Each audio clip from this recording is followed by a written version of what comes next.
হাওয়া অফিসের পূর্বাভাস মতোই মালদায় নিম্নচাপে প্রবল বর্ষণ অব্যাহত। আর বর্ষণের জেরেই মালদা শহরের বিভিন্ন নিচু এলাকায় তৈরি হলো জলমগ্ন পরিস্থিতি। ফলে চরম দুর্ভোগে পড়লেন শহরবাসী। জানিয়ে ইংরেজবাজার পৌরসভার সমালোচনায় সরব হলেন পৌরসভার বিরোধী দলনেতা। তবে পৌর কর্তৃপক্ষ গোটা পরিস্থিতির জন্য দায়ী করলেন প্রবল বর্ষণকে। নিম্নচাপের জেরে গত 3 দিন ধরে মালদায় আকাশের মুখ ভার, থেকে থেকে নেমে আসছে বৃষ্টি। মঙ্গলবার রাতভর দফায় দফায় বৃষ্টি হয়েছে মালদায়। বুধবার সকাল থেকেও প্রবল বর্ষণ হয়, যার জেরে মালদা শহরের বিভিন্ন নিচু এলাকায় জলমগ্ন পরিস্থিতি তৈরি হয়। বৃষ্টিতে জল থই থই পরিস্থিতি নজরে আসে মালদা মেডিকেল কলেজ হাসপাতাল চত্বরেও।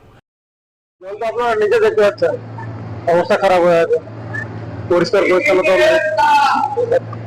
পরিচ্ছন্নতা দেখতে পাচ্ছেন না, একদম জলে বৃষ্টির জলে ভরে গেছে। যাতায়াতের সমস্যা হচ্ছে না, থাকার অসুবিধা হচ্ছে, যাতায়াতের হ্যাঁ নোংরা জল, ড্রেনের জল ঢুকে যাচ্ছে তো। অত্যধিক বৃষ্টিতে মালদা শহরের দেশবন্ধুপাড়া, সুভাষপল্লী, সর্বমঙ্গলাপল্লী, প্রান্তপল্লী, রামকৃষ্ণপল্লীর মতো বিভিন্ন নিচু এলাকার রাস্তাঘাটে জল থই থই পরিস্থিতি নজরে আসে। কোথাও কোথাও ঘরবাড়িতেও জল ঢুকে যায়। ফলে বৃষ্টির জমা জলের কারণে চরম বিপাকে পড়েন ওই সমস্ত এলাকার বাসিন্দারা। জানিয়ে বাসিন্দাদের একাংশের গলায় ক্ষোভের সুর শোনা যায়। দীর্ঘ 30-35 বছর ধরে আমরা এখানে আছি। দীর্ঘদিনে আমাদের সমস্যা, এটাকে বলতে পারেন যে মালদার ভেনিস বলতে পারেন আপনারা, সুন্দরভাবে বলতে পারেন যে মালদার ভেনিস। পৌরসভা দীর্ঘদিন ধরে তো আমাদের কোনো ভূমিকা আমরা দেখিনি। অনেক রকমের প্ল্যানিং করার চেষ্টা হয়েছে শুনেছি, তো সেরকম সুরাহা তো আমরা কোনো পাইনি, আর পাবো বলেও আমাদের মনে হচ্ছে না। এই তো দেখছেন তো, সব চারিদিকেই জল জমে গেছে। জল নিকাশি ব্যবস্থা তো খারাপই বর্তমানে আমাদের, যার জন্য এরকম জল জমছে। জলের মধ্যে দিয়ে যাতায়াত করতে হচ্ছে মানুষের। বৃষ্টিতে মালদা শহরে জলমগ্ন পরিস্থিতি তৈরির জন্য ইংরেজবাজার পৌরসভাকে কাঠগড়ায় তোলেন পৌরসভার বিরোধী দলনেতা তথা বিজেপি কাউন্সিলর অম্লান ভাদুড়ী।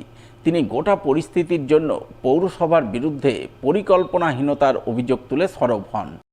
পৌরসভার বোর্ডের মিটিংয়ে বারে বারে চেয়ারম্যানকে বলেছি যে শহরের এই যে ডুবে যাওয়ার সমস্যাটা, এটাকে আপনি একটা সুসংগত পরিকল্পনা করুন, করে জল নিকাশের ব্যবস্থা করুন।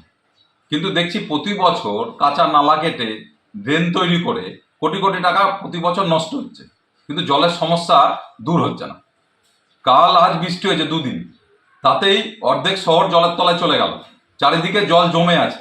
এরপরে যদি আরো ভারী বর্ষণ হয় তখন কি অবস্থা হবে সেটা আমরা অনুমান করতেই পারছি। এই পৌরসভা কোনো সুসংগত পরিকল্পনা করে কাজ করবে না, এরা কেবলমাত্র ট্যাক্সের বোঝা মানুষের উপরে চাপিয়ে দিতে চাইছে। যদিও ইংরেজবাজার পৌরসভার ভাইস চেয়ারম্যান সুমালা আগরওয়ালা দাবি করেন শহরে নতুন ড্রেনেজ সিস্টেম চালু করার জন্য জল অনেকটাই কম জমেছে। প্রবল বর্ষণের কারণে কিছু কিছু নিচু এলাকায় জল জমলেও তা দ্রুত নিষ্কাশন হয়ে যাচ্ছে। এই ব্যাপারে পৌরসভাও তৎপর রয়েছে। গতকাল এবং আজকে, গতকাল প্রায় 100 মিলিমিটার, আজকে এখন পর্যন্ত 58 মিলিমিটার, প্রায় 158 মিলিমিটারের উপর বৃষ্টি। তার আগেও বিগত দিনগুলোতে প্রচণ্ড বৃষ্টি মালদা শহরে হয়েছে।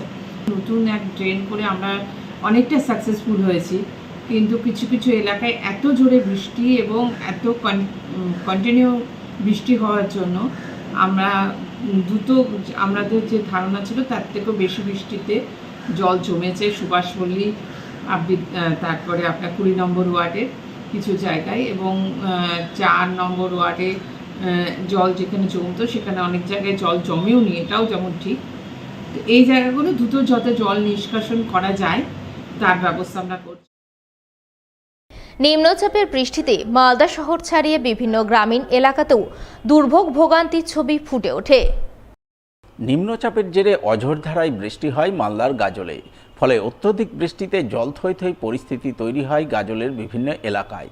এজন্য বেহাল নিকাশি ব্যবস্থাকে দায়ী করেন গাজলবাসী। তবে শুধু বিভিন্ন এলাকায় নয়, বৃষ্টিতে গাজলের বুক চিরে চলে যাওয়া গাজল বালুরঘাট 512 নম্বর জাতীয় সড়কেও জল থই থই পরিস্থিতি নজরে আসে। থেকে থেকে বৃষ্টি নামায় ব্যাহত হয় গাজলের জনজীবন। নিম্নচাপের জেরে অঝোরধারায় বৃষ্টি হয় মালদার হবিবপুর ব্লকেও। অত্যধিক বৃষ্টির জেরে বুলবুলচণ্ডীর কচুপুকুর অঞ্চলপাড়া, সরকারপাড়া, দেশোয়ালিপাড়া, কেন্দুয়া বাস্তুহারা প্রাথমিক বিদ্যালয় সংলগ্ন এলাকায় জল জমে চরম দুর্ভোগময় পরিস্থিতি তৈরি হয়। চরম ভোগান্তির মধ্যে পড়েন এলাকার সাধারণ মানুষজন। ঘটনায় বুলবুলচণ্ডীবাসী অভিযোগ করেন, রাজ্য সড়ক সংস্কার হলেও সড়কের পাশে কোনো ড্রেন তৈরি করা হয়নি। সেই কারণে রাজ্য সড়ক সংলগ্ন বিভিন্ন এলাকায় একটু বৃষ্টি হলেই জল জমছে। অল্প বৃষ্টিতে আমাদের এই রাস্তাঘাট এভাবে পুরো ডুবে যাচ্ছে, বাড়ি ঘরে যাওয়া যায় না। হ্যাঁ, যখন পিডাব্লিউ যখন এই রাস্তাটা নতুন করে তৈরি করে তারপর থেকে এই সমস্যাটা আমরা শুনেছিলাম ড্রেন করবে, কিন্তু ড্রেন আজ অবধি দেখতে পেলাম না। আগের যে ড্রেনগুলো ছিল সেগুলো ঠিক মতো জল যায় না, সেগুলো রাস্তায় বৃষ্টির জলে পুরো রাস্তা ভরে যায়। এর সুরাহা চাইছি প্রশাসন যাতে এর সুষ্ঠুভাবে জল নিকাশি ব্যবস্থাটা ঠিক করে।